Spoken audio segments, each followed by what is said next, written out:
they should also agree that God is eternal. If God is eternal, then there is the possibility that he has a better reason for coexisting with suffering or allowing suffering. Great minds discuss ideas. Average minds discuss events. And small minds discuss people. And my name is Kwesi Ado Sampon. Welcome to Life and Religion Issues.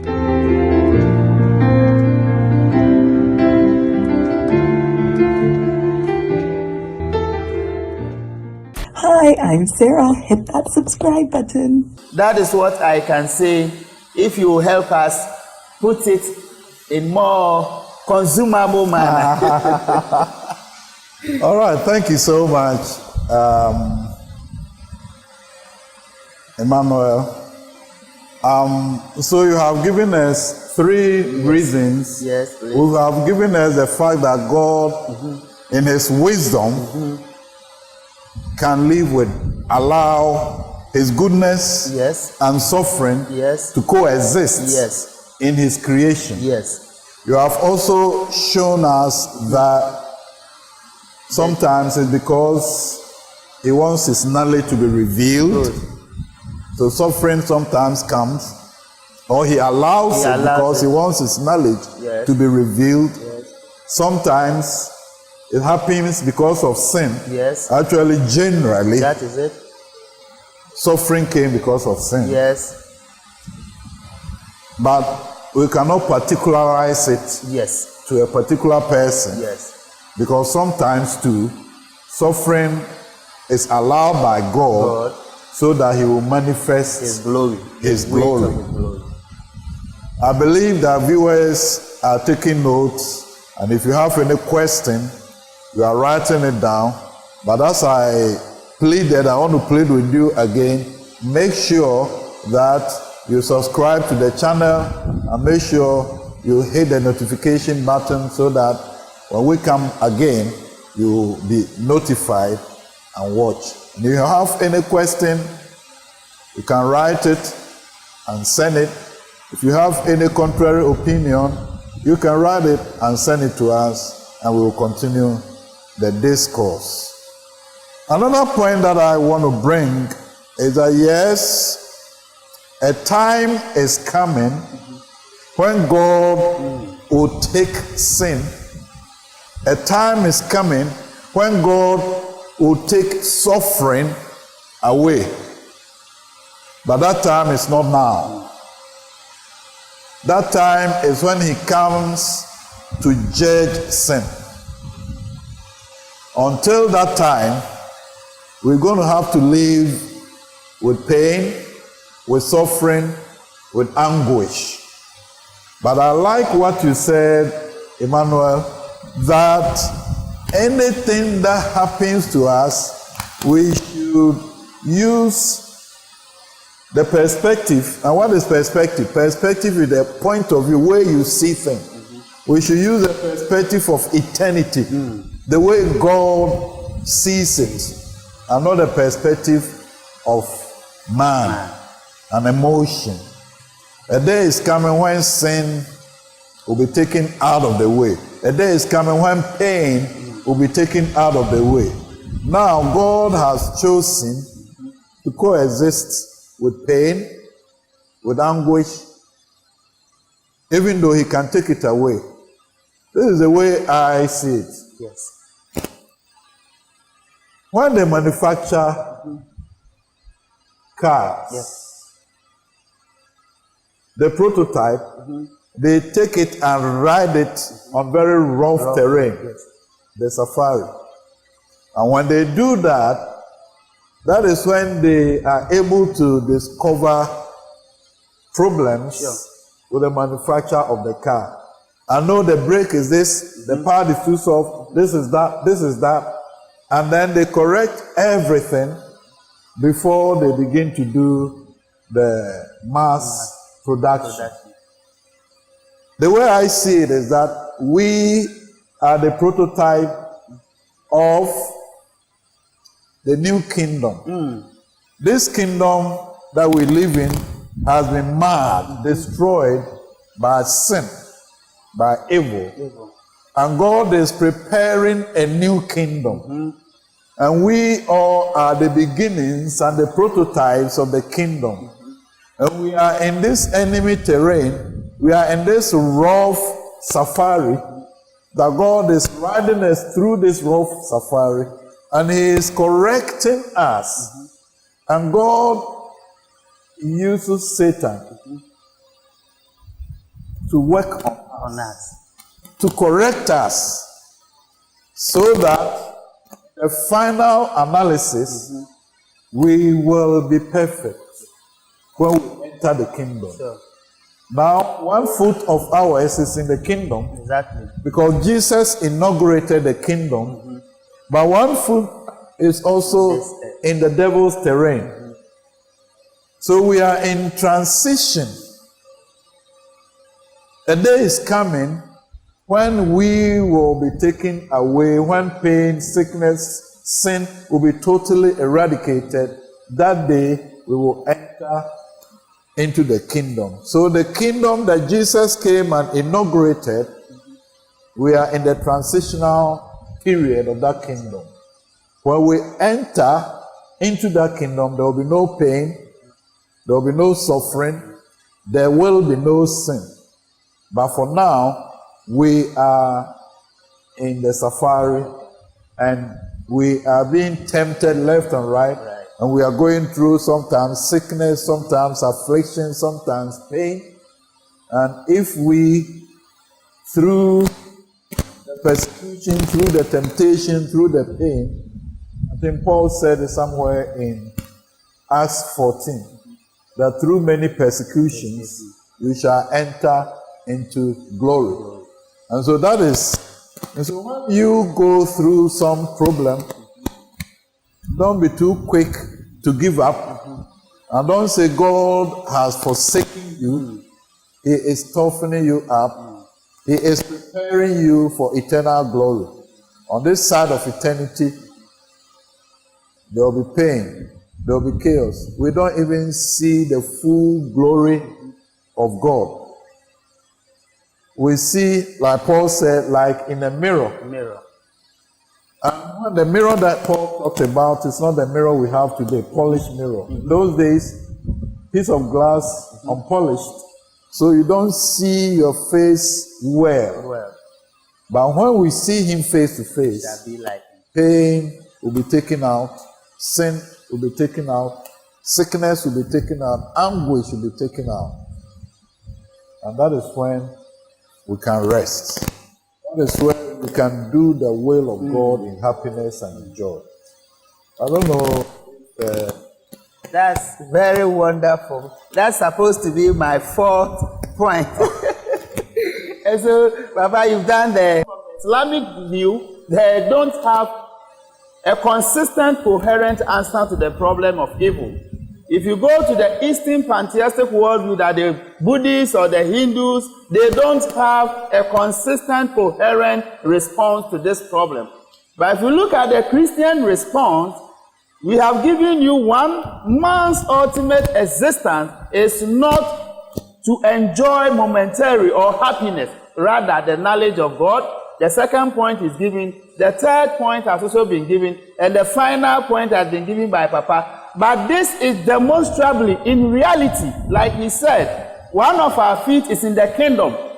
That is why when a Christian is going through pain, suffering, challenges, what it takes to deliver us from the presence of suffering. And when you look at suffering, evil, and sin, there is 3 dimensions: the penalty of sin, the power of sin, and the presence of sin.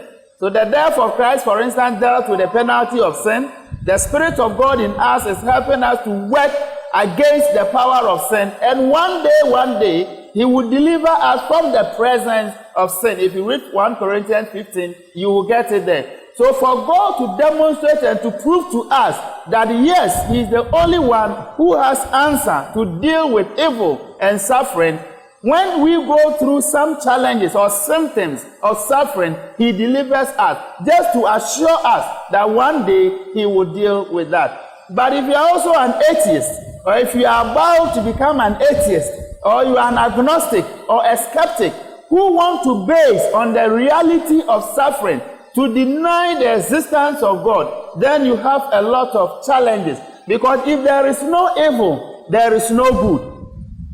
Once there is good and there is evil, there must be a reference point on the basis of which you can differentiate between good and evil. Because if there is no reference point, then the society becomes like a jungle where I would define what I would define as good, I will do it. Whilst my goodness will tend to become someone's evil. So logically, if the atheists want to discredit Christianity because of the presence of evil, then he still has problem here. Once there is good, you assume there is good, you must also assume there is evil.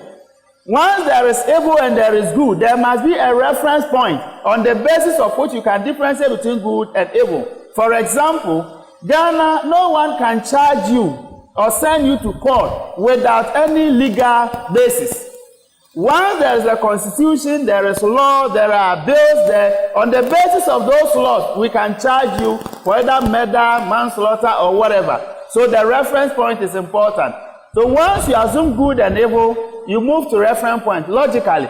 Once you accept the moral law or the reference point, you must accept the moral lawgiver, who is God. And that is the person they are denying his existence. So logically, their question collapses. So intellectually speaking, anyone who wants to deny Christianity or deny the existence of God on the basis of evil is also not applying the proper logical laws. That is what I can say to atheists who want to, or someone who is a Christian, but based on the experiences he or she is going through, and he has prayed and he feels that on that basis, God is not there. Logically, it doesn't make sense. But experientially, we know one day God will show up and give us victory. Thank you very much, Emmanuel. As I said, if you have any question, write it at the comment section and we'll get back to you. If you have any contribution, do it at the comment section, and please subscribe and hit the notification button. Final point that I want to add, that God really cares when people are going through problems. Does God care? He does care. He has shown he cares by sending his only begotten Son, Jesus Christ, to die on the cross. A very shameful, vicarious death, so that he would take away the penalty of sin, as you said. So God has demonstrated that when people are going through problems, he cares. And the Holy Spirit touched James to say we should cast all our cares, our burdens on him, because he cares for us. So when you are going through pain, you have to understand that he feels the pain because he has compassion. And when you cry to him, he will hear. And if he doesn't take you out of that problem, then he will give you the strength to go through it, and you will go through it. So viewers, this is where we're going to end today's topic about the problem of evil, as we deal with the general theme of issues about religion and life. But as I said, if anybody has a question, we will give you a chance, I'm talking of our live audience, to ask the question. So if you have anybody, you can just go to one of the stands, the mic, and then ask your question.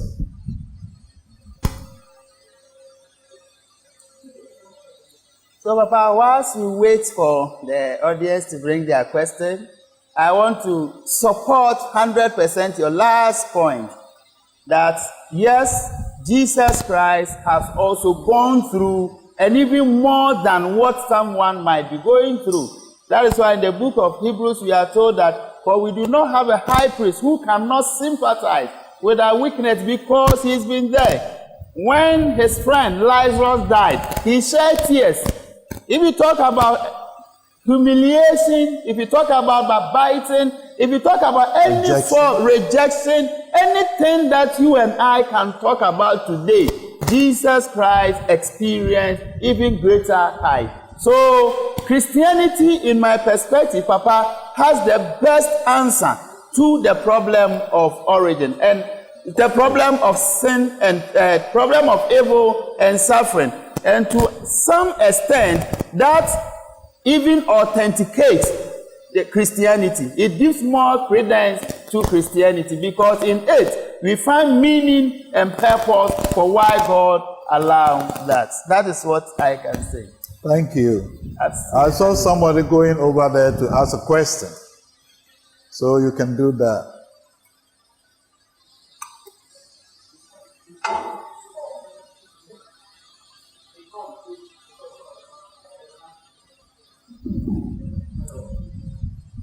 My question for the sovereignty of God.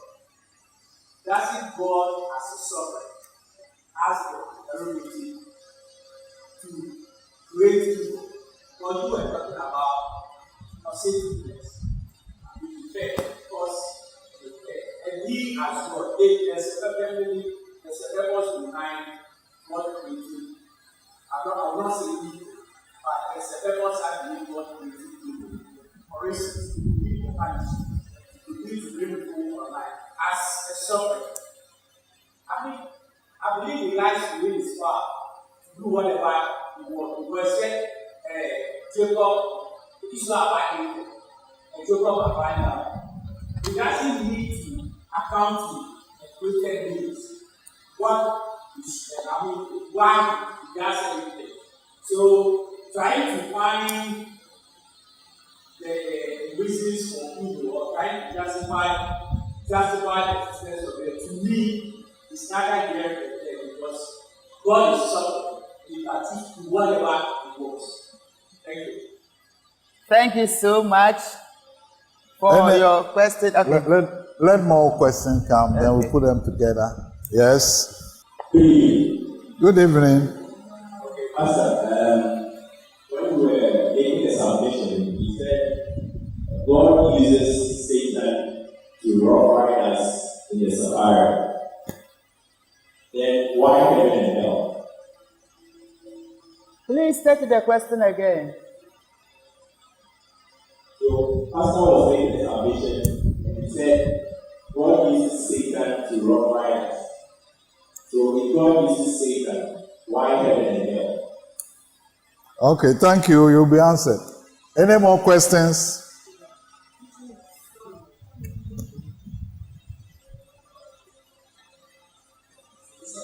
My question goes this way. When philosophers and ethics, they use intellectual and logical assessment, they try to answer this question.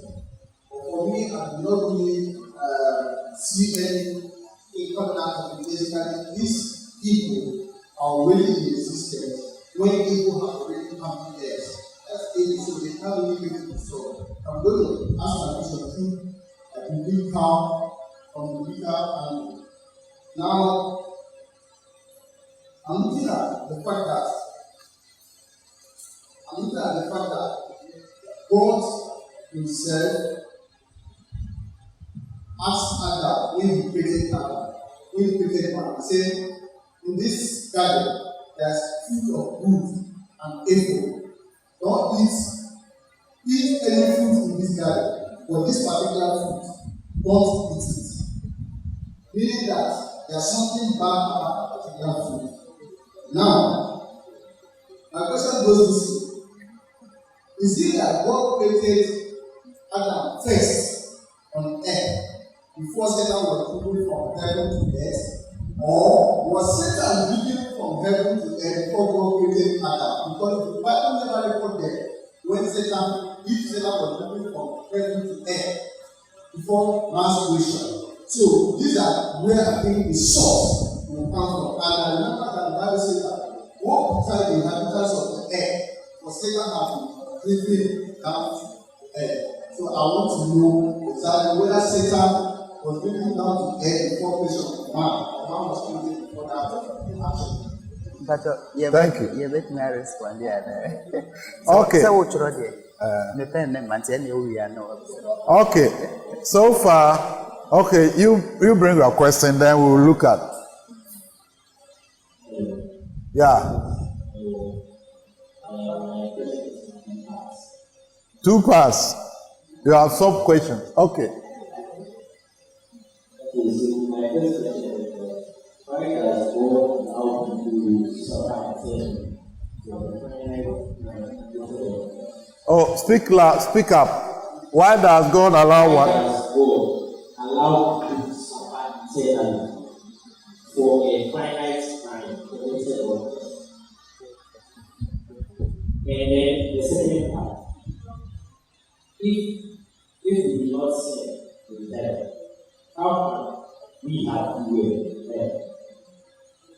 I didn't get the first. This one. So the second one is, if we do not sin in heaven, how can we have free will? How do we have what? Free will. Free will in heaven. Yes, please. Okay.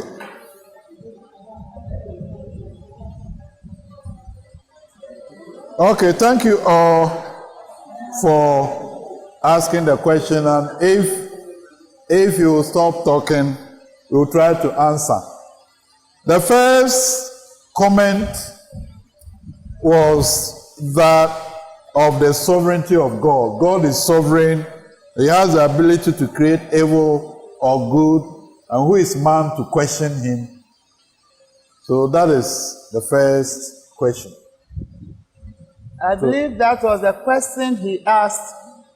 On the basis of that he premised his question on the origin of Satan and asked a question whether or not Satan was cast to the ground before Adam or not. Is that not that person? No, the first question. Okay. They are similar though. Okay. So the first question is, what is even the need? What is the need even to question the ability of God they need to create? To even defend the existence of God. No, question the ability of God to create evil. If God has created evil, who are we to question? Thank you so much. I'm trying to get the question very well, but I'm not getting it. Okay. I think that all he's saying is that God is God. He is sovereign. Who are we to even question him if he decides to create evil in the world he has created? Okay. I think the point is that if you understand the nature of God, God is perfect and God is consistent. He is not capricious. If he is not capricious and he is perfect and consistent, then it is possible to wonder why he would do something that is contrary to his nature. Okay. And since he has given us head with brain in it, we have every right to ask. Because it seems inconsistent, very consistent, and not capricious.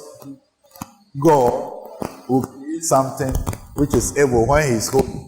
So I think we are exercising the brain he gave us to try to ask the question. But I remember I mentioned that evil is not a thing or a being to be created. When we were doing the discussion, I made that emphasis. That is where I cited Augustine by saying that evil is deprivation of good. In other words, purposeful violation of good. And Papa explained by saying that the absence of light gives darkness. So we cannot, on the basis of what I have said, agree to your position that God created evil or Satan. That is the first premise. 2, God, who is omnipotent, cannot do the logically impossible. That is one point you have to also get here. God is all powerful, we agree, but he cannot do that which is logically impossible. That will be a contradiction and inconsistent to his being. God cannot make square objects round. God cannot make a bachelor or unmarried the married. God does things logically, which is consistent with his being. So evil is not a thing or a being to be created. God is powerful and sovereign, but he cannot do the logically impossible. And then the other question is that if God uses Satan, the analogy of making a car, a prototype, and then using it, riding it in a very bad road to see the problems. And so I said that God uses Satan to buffet us, to try us, and to perfect us. And his question is, if God allows Satan to do that, then why is he creating heaven and hell? And That is okay. I hope you can help. No, go ahead. I think I agree with Papa's statement that God allow or permit Satan to test his children to prove us and to promote us. But hell is a place created for Satan purposefully for his violation or deprivation of good in heaven up there. Satan has lost his privilege and opportunity to be in the presence of God eternally. So hell purposely was created for him. That is why God has given us the independent will, the guiding conscience, and the help of his spirit, and he has placed before us life and death to make right decision here, so that those who will decide to be with God eternally, they can go and be with him. And those who also decide, make a choice, either by general revelation or special revelation, like that which is revealed in the person of Jesus Christ and in scripture. If they refuse, then they can also join Satan in hell. And then the third question is that, did God create Adam first, or did he create Satan first? And then the reason he asked the question is alluding to the creation of the tree of the knowledge of good and evil in the garden God created, and the work that Satan engineered to help man to disappoint God by disobeying God. And so the question is, did God create Satan first, and what's all that? Papa, sincerely, this question, I may not be able to answer it right here, but I will attempt. And this I'm going to attempt it. There are several schools of thoughts. Those who subscribe to the gap theory argue that there is a gap that exists between Genesis chapter 1, verse 1 and verse 2 alone. Using the carbon dating and some geological dating, they will argue that on the basis of that gap theory that they assert that the world is over 15 billion years. And the young earth theorists or theologians also argue that there is no gap. So both of these people are competent scholars in their field. So depending on whether you are subscribing to the old age theory or you are subscribing to the young earth theory, that will determine the answer we are giving.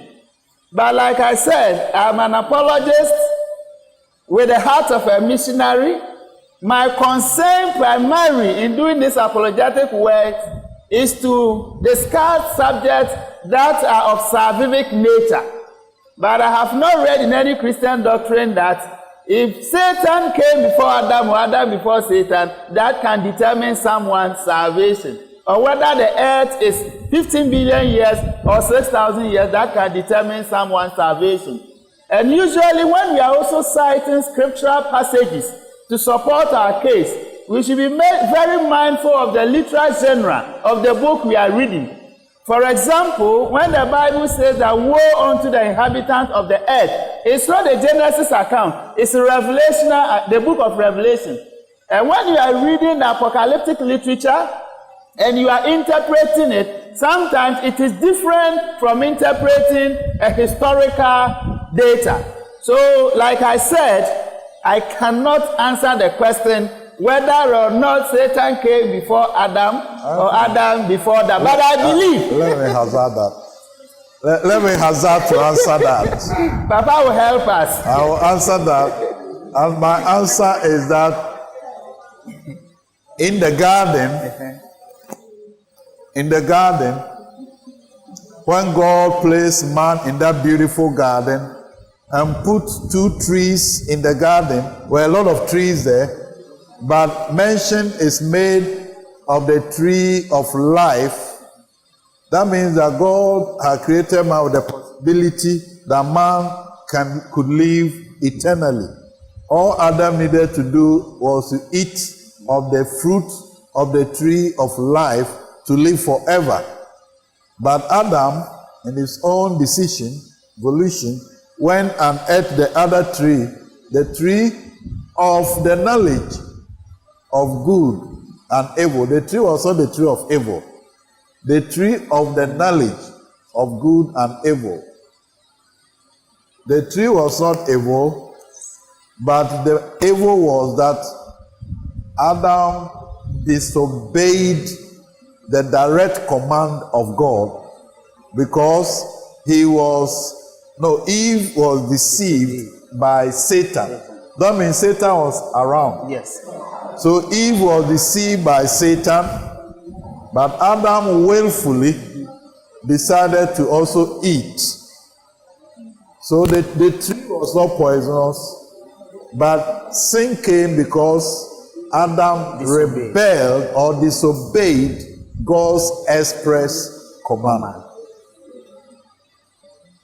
I think the last but one question: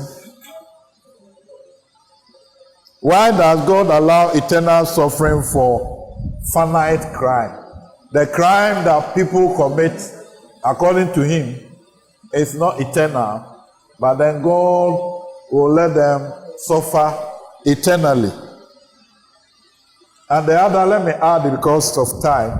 The second question is, will we have free will in heaven? If you have free will in heaven, then why are we saying that in heaven there will be no sin? Because if we have free will, then there's possibility that we use our free will again to disobey God. That is. So these are 2 questions. Thank you so much, Papa. I will just attempt it, then you help polish it for me. Why would God allow, or why would God reward finite sins with eternal suffering? Very simple. God's original intention for creating humanity is to live and to relate with humanity eternally. So when man fell, that is when we move to another dimension. That is the temporal or finite dimension. God had to bring in a remedy to solve his or the problem that has come as a result of his original intention being thwarted. So this is how I see salvation. Salvation is God's restorative process of restoring us back to the original creation intent. So whereas we live within this finite period, that is why he's giving us a solution. And based on our response to the solution, when we transit from this finite world, that will determine whether we will have eternal punishment or eternal reward. So the decision is not to punish finite sin with eternal punishment. Rather, it is our response to receive a solution that is of eternal ramification or solution that is of eternal damnation. I don't know if I've attempted. God's original intention was to live with humanity eternally. For the fall of man has come. Within that short period, he has provided a remedy. And the remedy, based on our response to the remedy, it will lead us to the road right, which is eternal enjoyment, or this reward. So therefore, it is not God who is going to punish us with eternal punishment for our sin. It is our decision to accept a reward either for good or for bad. Now, before Papa summarize or handle the last aspect, if there will be